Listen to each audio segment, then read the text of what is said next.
So one of the practices we'll be doing, which is a foundational practice in my teaching and my own practice too, is innate goodness meditation. And this is from Buddhist Heart. I think I've also got it in Demystifying Awakening.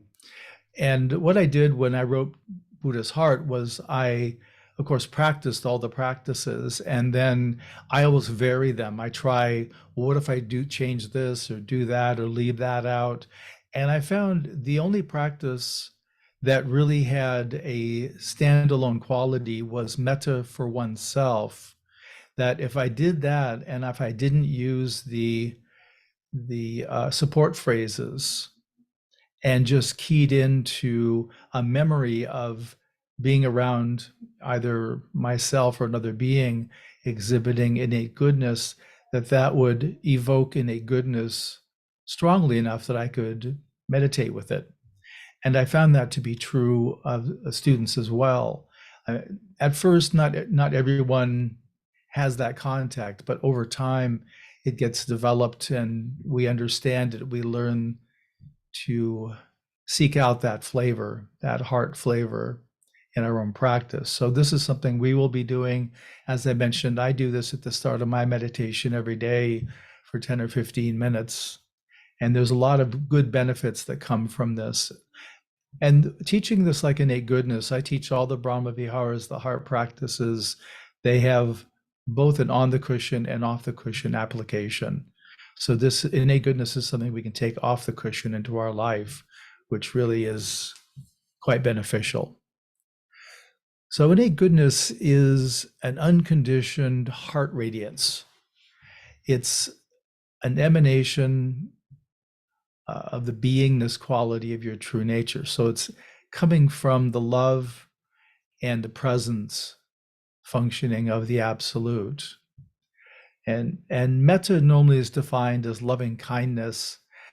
I prefer to say love without condition or disqualification, unconditioned love, something like that to me encapsulates metta better.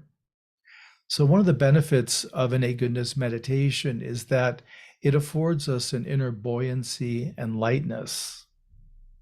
Normally, when we are associated with goodness, if someone were to say to you, you did good or you're good, it would nearly always be related to some behavior or performance.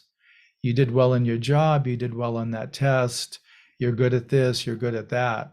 So really we're getting appreciation for what we do. We're not really getting appreciation for who we are or our beingness. And on some level, we always get that. We know that they like me because of how I perform. I'm not sure if they like me outside of that. So we really focus on our performance with others to get that validation as good. So in innate goodness meditation, we're not focusing on the performance aspect, just the being. As you sit here in this moment, you are innate goodness. You don't need to do anything or perform in any way. That's a fact. So this is what we're going to orient to. With innate goodness, there's several benefits. It really helps counteract negative self-talk. A lot of people have that psychological structure called the inner critic or superego. And that's that part of our structure when we make a mistake.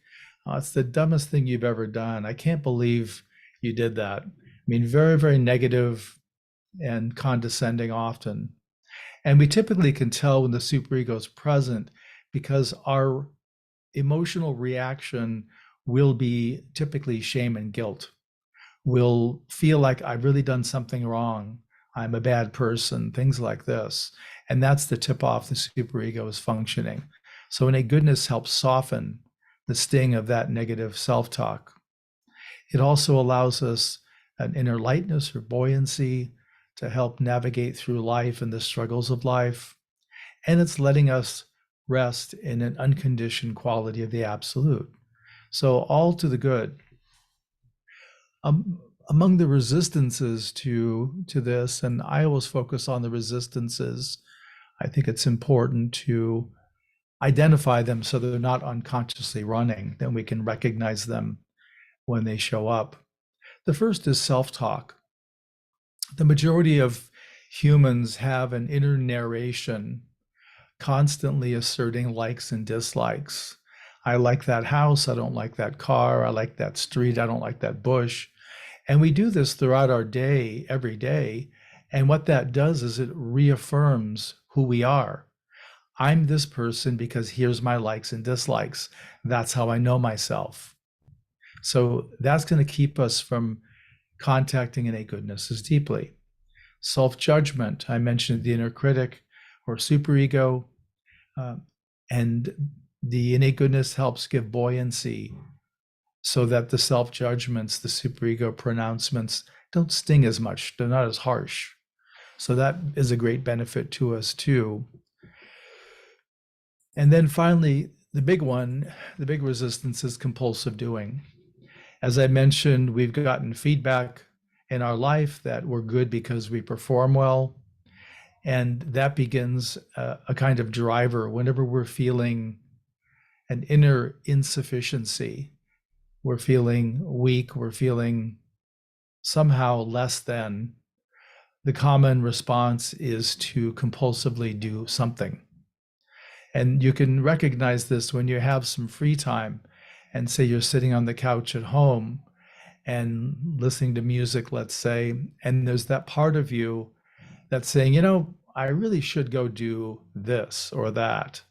So it's that you can't just sit on the couch listening to music and have that be sufficient. There has to be performance because we're grading ourselves in effect.